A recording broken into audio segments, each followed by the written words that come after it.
I spent 25 of my 28 years of life playing basketball, and sometimes I think it was an absolute waste. We all have goals, and for a long time, all of mine revolved around basketball. But no matter how badly we want them, there's no guarantee of success. And so if it's not just sheer force of will and desire, there has to be something else that can help us to achieve more and stop losing momentum when things don't work out. And when I think about trying to find that elusive extra piece in the context of my basketball goals, man, I worked so freaking hard. And for what? To tear my ACL in my very last season, to miss out on playing in the craziest national championship game in recent history, and to have my comeback for a pro career derailed by a pandemic. And now I haven't picked up a basketball to play a serious game in like 3 years. So if you've ever felt discouraged after working towards a goal and not achieving it, but you want to turn that around, this video is for you. Because when you work for something and you don't achieve it, it hurts. And to be honest with you all, those hours that I put in to not achieve my goal in basketball, to feel like I was no longer utilizing those skills that I spent so much time building, it ate at me for a long time. That was until I spent a week with a guy named Edward. Ed,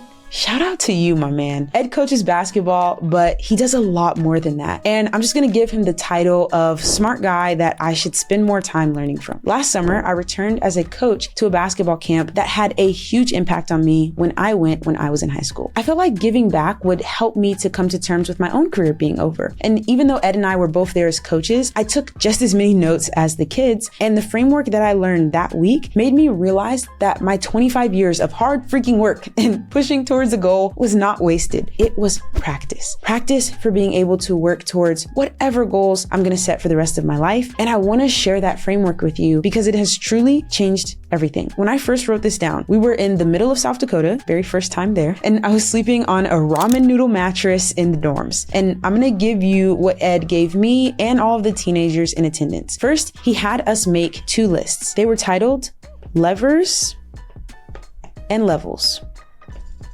The levers were the areas of life that we have some amount of control over. We can impact them with our thoughts, our actions, different situations. And those 5 levels were effort, focus, habits,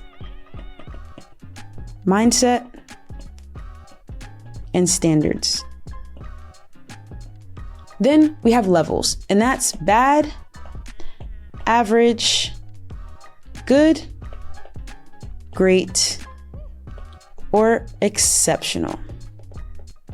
Then for each, he wanted us to rate what level we were at for each of our levers. And one of the 10th grade girls raised her hand and was like, yo, Ed, can you explain a little bit more what each of those levers mean? And he refused. He wanted us to use our own definition, the feeling that was invoked from each word, and give a rating based on that. So for effort, I gave myself exceptional. One thing I know about myself is that I am willing to work hard. It is currently 1:44 a.m. while I film this, so the effort is there. Focus, I gave myself bad. I've often felt like I've let my focus slip, especially on a monthly or a yearly basis. And I hate looking back and feeling like I wasted months because I just lost focus on what was really important. My habits, I said were average. My mindset, I said was great, and my standards, I said, we're good. Now, I'm gonna do the thing that YouTubers generally do and nobody listens to, but seriously, you should pause the video and make your own list. Do your levers, do your levels, and match them up. You don't have to do one per, like if everything is exceptional, then great, but make your own list. When we were in the classroom, we had the benefit of Edward standing at the front of the classroom and saying, make your own list. And you know, teenagers, they kind of just stare at you when they don't want to do something. They're just like, and they hope you give in. And Ed was like, no, make your list. Now take this as me staring at you and telling you to make your list because it's gonna be really helpful. Quick interruption because I want us to talk. Well, actually, I want you to listen in to the conversations that I'm having with the best business minds out there. My new podcast called Listen In with Lily Invest is going big. For those of you who are not just interested in real estate, but all of the ways that you can reach financial freedom, this show is for you. Each week, you'll get to listen in as I get elite entrepreneurs to reveal the secrets to their financial success and how they master the operations and growth of their businesses. You can find the podcast here on YouTube and wherever you listen to podcasts. Now back to the video. From there, he told us to flip to a new page and draw this really weird squiggly line with a kind of meandering upward trend. And in big words above that, he had us write the word potential.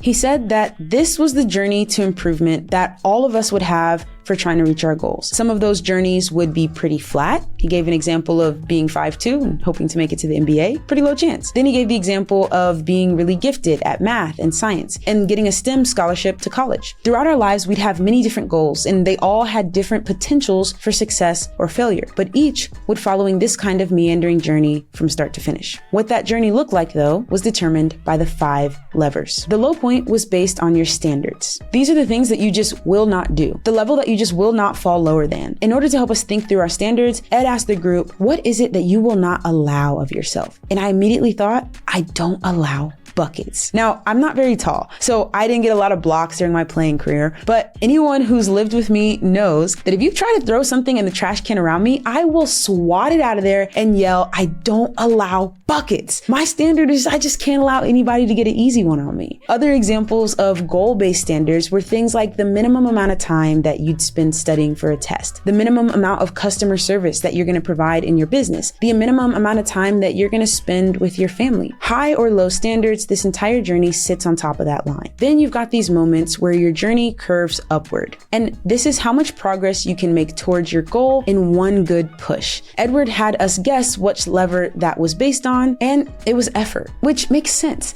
The more effort you're willing to put in at once, the more results and progress that you're likely going to see. Then throughout the journey, there are these periods of time where you're in a good spot. Like after you've made a push, you kind of stay in that spot and you're doing pretty well. And that is based on your habits. Habits are the things that you do almost automatically without much thought. And so your habits are what keep you moving forward towards your goal. And it determines how long you can stay there before you inevitably lose a little bit of momentum. And this is probably the thing that I'm most grateful for now. Looking back on my basketball career, I built the habit of getting up and going to the freaking gym, even when I didn't feel like it, because I just had to. I didn't have a choice. And the ability to just stick with something longer than other people because it is a habit will make you much more likely of actually achieving that goal in the end after everyone else falls off. Inevitably though, you will lose momentum. We are human. You'll get tired, injured, something in life will pop up. You'll have a birthday and you'll want to stay up late and party and sleep in the next day. It's unrealistic to think that we'll just always be moving forward like on an escalator to success. So when that inevitably happens, the lever that determines how far you go down, again, is your standards. And the lever that determines how long you stay down is your focus. And more specifically, your ability to refocus. How long does it take you to remember your goals, to build up the energy for a big effort and start relying again on your habits? That determines if your journey looks like long periods where you're unfocused or if you have quick bounce backs. And then how much of your potential that you're able to reach is based on the remaining lever, your mindset. At this point in the talk, Edward got like a really serious, sullen face, and he told all of the kids that he was sorry. None of them would be 6'10" tall. It just wasn't in their genetic potential. But for whatever their predetermined potential was, their mindset and the ability to navigate this journey was what would determine how much potential they could wring out of it. If y'all have watched this channel for any period of time, you know that I love Steph Curry. And I watched his documentary recently, and it made me think back to this exercise from Edward. Steph Curry is a great athlete, don't get me wrong, but he's not a freak athlete. He didn't have an amazing amount of athletic potential, but what he has, he's wrung as much of that potential out as possible. And that's actually what this journey to success and goal setting is really about, getting as much out of the opportunities that we have. And this realization and laying out this journey was already impactful enough. But here's what took things to the next level and has truly left me feeling like I have the blueprint for achieving the things that I want to achieve.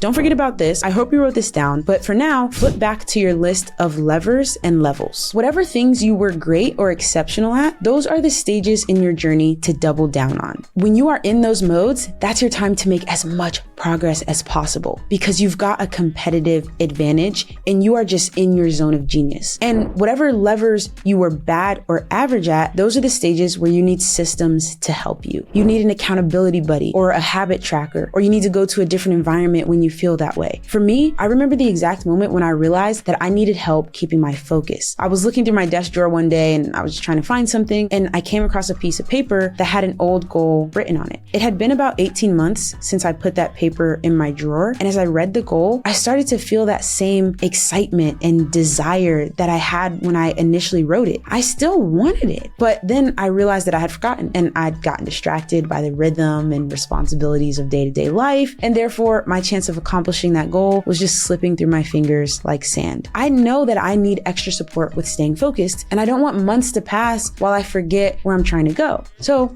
I've started to remind myself daily by writing out my one main goal, taking a picture of it, and setting it as my phone screensaver. My screen time report says that this past week, I've picked up my phone about 140 times per day. Yes, that's a lot. Talk about that in another video, but seeing my goal, even if just for a split second, 140 times per day makes me bounce back and refocus quicker than I ever have before. And so I want to know, what levels are you at for each of the levers in your life? I'm going to read every single comment on this video, and I would love to know what this looks like for you. There's an opportunity to wring out as much as possible of what's in store for us. And I feel like knowing exactly how to do so has been a game changer for me, and I hope it's been helpful for you as well. I look forward to reading your comments, and also YouTube has linked a video right here that they think is perfect for you to watch next.